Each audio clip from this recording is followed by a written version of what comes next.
And the winner of 5 Lives Young Commentator of the Year, ready to talk to us on the line now, is Bachini from... Hey! The tension in both of the garages right now will be through the roof as we get prepared for the final of this dual qualifying. Stoffel Van Dorn head-to-head with Jake Dennis. The support for Dennis is working, and if you want to be on pole position, you need to be right on the limits. You need to be against the edge of those barriers. You can't be playing it safe. Van Dorn pulls back just a couple hundredths. Can Dennis react to this one, or will Van Dorn take a lead? No, he won't. It's now half a tenth that separates Dennis and Van Dorn, and will this gap continue to extend, or will it be caught down?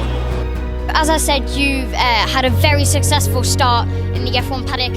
Did you expect to be this successful so quickly? Yeah. It's all kicking off here in the Senior X30s, and now it looks like that's going to be Colombo getting involved in the battle as he makes his way past Kimber, and Kimber now falls all the way back down into 6th position, but he's straight back in. Colombo, you shall not have that position, says Kimber.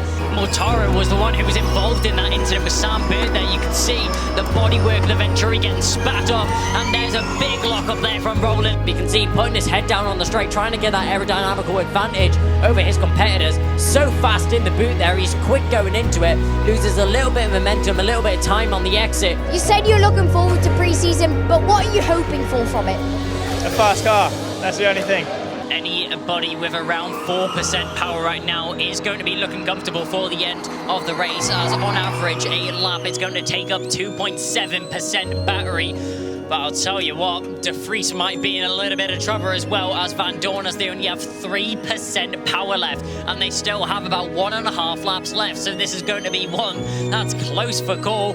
We've had so many drivers up at the front end in the X30 mini class. There's so many drivers that could be a winning force and end up taking the victory here at the IWF 2021. So you mentioned the cost in the classes, but what is the FIA doing to make karting more accessible? What are they doing to cut down the cost?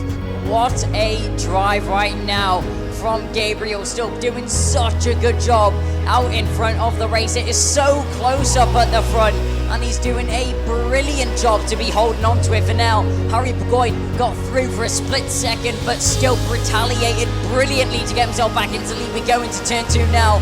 Nobody was going to be able to catch him, but Carinini reeled in that gap, got into the lead, and pulled his own. Noah Millau is going around the final couple of corners, and he's going to take the win here.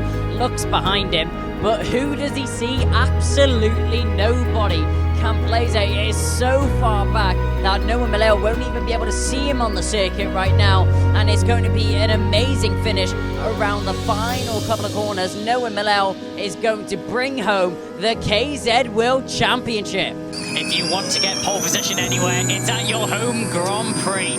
Jake Dennis has performed once again and manages to secure himself 3 extra points for the Julius Baer pole position, and he will be starting from the inside line on the front row going down into turn 1 later on today.